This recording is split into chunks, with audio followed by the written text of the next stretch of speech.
In today's video, I'm going to teach you how to fix slow or delayed touchscreen response on iPhone iOS 15.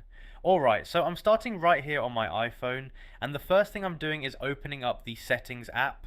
I tap on that gear icon, give it a moment to load, and once I'm inside, I'm looking through the list of options on the screen.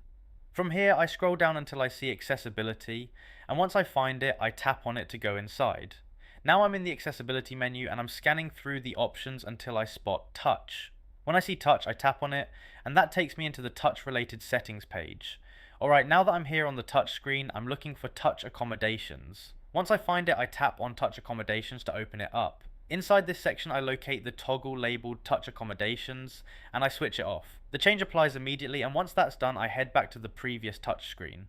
Now that I'm back in the touch menu, I look for haptic touch. When I see it, I tap on haptic touch to open those settings. This brings me to the screen where I can adjust how quickly the touch response reacts. At this point, I make sure the setting is set to fast. I tap on fast if it isn't already selected and the change applies right away.